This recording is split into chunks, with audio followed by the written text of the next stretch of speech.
Hello, good morning.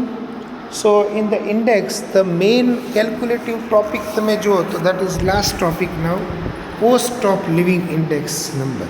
Okay. આ cost of living index માં બે પાર્ટ છે, એક થોડું theoretical છે and then we have practical sums. So let me give you some basic idea about what is cost of living index number and then we will see how to calculate cost of living index. Cost of living ઇન્ડેક્સનો concept એકદમ simple છે સમજવો. તમે જુઓ, the cost of living number is constructed to measure and study the change in the cost of living of people from different section of the society due to fluctuation in price. Thus the number, આ એની definitions છે. Thus the number showing the percentage of relative change in the cost of living of people of certain section of society in current year compared to base period is called cost of living index number. એટલે different section એટલે અહીંયા આપણે સોસાયટીના 3 sections કરતા હોય. એક જે છે પુઅર ક્લાસ પીપલ, એક મિડલ ક્લાસ અને એક રીચ ક્લાસ. બરાબર, પુઅર, મિડલ અને રીચ ક્લાસ. તો કોસ્ટ ઓફ લિવિંગ ઇન્ડેક્સ ત્રણેય ક્લાસના અલગ અલગ હોય because we can not compare the lifestyle of rich people with poor people. They will have a different lifestyle. એટલે અહીંયા જો ક્લિયરલી કીધું છે, the cost of living index number is prepared separately for the people of different section of the society or religion. Now કઈ રીતના એ calculate થાય જો એક સિમ્પલ એક્ઝામ્પલ આપ્યું. For example, a family spent 15,000 per month for their living in the year 2012. And same family spent 18,000 per month for the living in the year 2014 for the same lifestyle. Their cost of living index number can be obtained as follow. તો આનું simple ગણિત કઈ રીતના થાય કે current year or current monthly expenditure upon base year monthly expenditure multiplied by 100 તમે કરો તો 120 તમારો આન્સર આવ્યો. તો ધીસ 120 ઇન્ડિકેટ વોટ કે ભાઈ there is a 20% increase in the cost of living of a people or of a society section. આ એનો બેઝિક મતલબ થયો. તો કોઈ પણ ફેમિલીનું કોસ્ટ ઓફ લિવિંગ ઇન્ડેક્સ કેટલા પર્સન્ટેજ ઇન્ક્રીઝ થયું એના માટે બે પીરિયડ, કરંટ પીરિયડ અને બેઝ પીરિયડના આપણી પાસે એક્સપેન્સીસ હોય તો આ રીતના ઇઝીલી કેલ્ક્યુલેટ કરી શકીએ. Okay, so this is what theoretical idea. પછી construction of cost of living index એનું બેઝિક થિયરી આપી, what is the purpose and આપણે સીધું સમમાં જઈએ તો there are 2 methods of calculating cost of living index number. એક છે method of total expenditure and method of family budget method. તો ફ્રેન્ડ્સ, 1 મિનિટ માટે તમે હોલ્ડ કરીને મને સાંભળજો. આ બે મેથડ હું જે સમજાવીશ તમને, બરાબર, એક્સપેન્ડિચર અને ફેમિલી બજેટ, આ બે મેથડ જે છે ઓલરેડી આપણે સ્ટડી કરેલા છે એવું હું કહીશ તમને, તો you will not be surprise. Under different title or under different headings we are discussing this. So if total expenditure method if you have to apply, okay, તો એમાં બે પોસિબિલિટી છે કે if base year quantity is given then what and if current year quantity is given then what. Okay, જો in this method the expenditure for every item in the base year and current year is found using consumption of this item and further the total expenditure of all item is obtained both the year. The percentage ratio of total expenditure of current year with the total expenditure of base year is called index number by the method of total expenditure method. હવે એમાં બે possibility છે, આ તમે સમજો. Possibility number 1, if if the quantity of base year is used for finding total expenditure method, તો I is equal to sigma P1 Q0 upon P0 Q0 multiplied by 100. હવે friends યાદ કરો, આ ફોર્મ્યુલા આપણે શીખી ગયા કે નહીં? This is nothing but last piers method. એટલે તમને જ્યારે બેઝ યરની ક્વોન્ટિટી આપી હોય તો લાસ્ટ પિયર્સ મેથડ તમારે એપ્લાય કરવાની.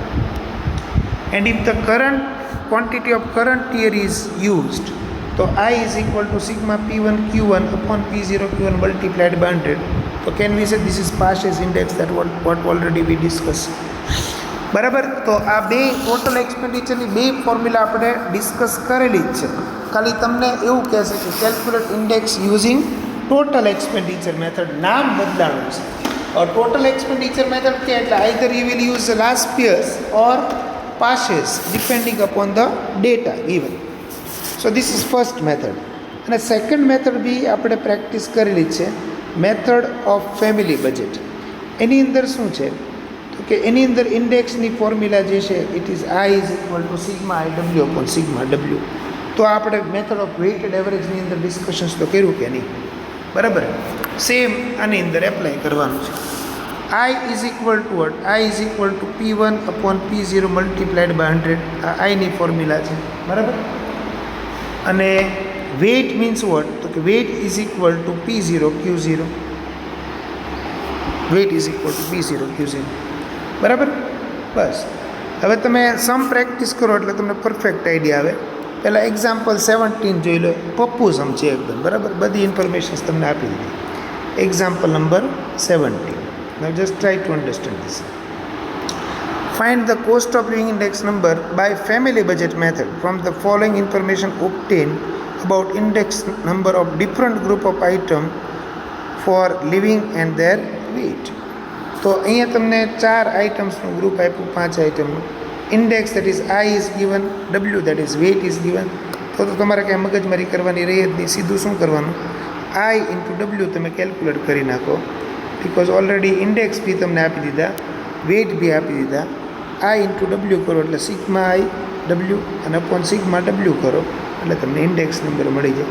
3 માર્ક્સની અંદર આ સમ પૂછાય છે. આટલો સિમ્પલ સમ. તમે જો 1 મિનિટથી મારે સમજાવું.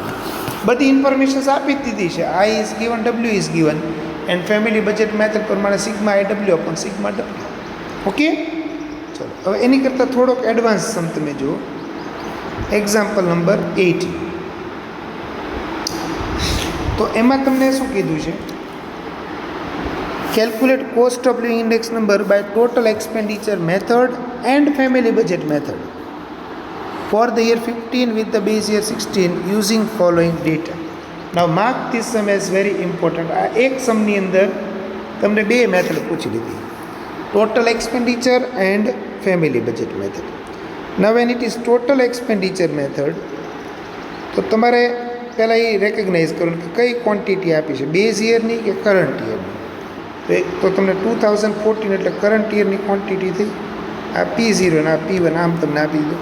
પણ અહીં યુનિટ્સ બી આપ્યા છે. યુનિટ્સ આપ્યા છે એટલે ધ્યાન રાખો કે પ્રાઇસ ઇઝ ઓફ ક્વિન્ટલ પહેલી આઇટમમાં જ જોવાનું છે.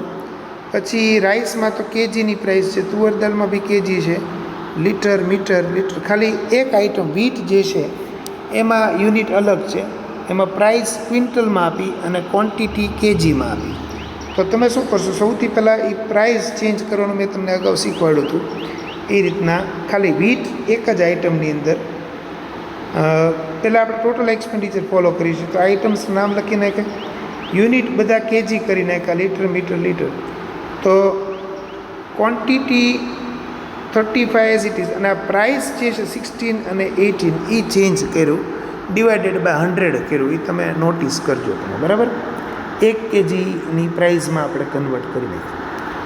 બાકી કોઈ જગ્યાએ ચેન્જ કરવાની જરૂર નથી, એઝ ઇટ ઇઝ તમારે મૂકી દેવું. હવે ટોટલ એક્સપેન્ડિચરમાં બેઝ યર ક્વોન્ટિટી આપી એટલે P1 Q0 P0 Q0 last યર્સની ફોર્મ્યુલાથી તમારે ઇન્ડેક્સ કેલ્ક્યુલેટ કરવાનું, બરાબર? કેલ્ક્યુલેશન્સ પાર્ટ નથી સમજાવતો, એ તમે જાતે કરી શકશો. This is total expenditure method. અને ફેમિલી બજેટ મેથડની અંદર શું થાય? ડેટા તો સેમ જ રહેવાના. ઓકે, એટલે એ રિપીટ કર્યા છે. જો આઇટમ્સ, પછી યુનિટ, પ્રાઇસ જે આપણે ચેન્જ કરી, આટલું ટેબલ પ્રીવિયસની જેમ જ છે. હવે ફેમિલી બજેટ મેથડમાં આપણે પહેલાં આઈ કેલ્ક્યુલેટ કરવું પડે.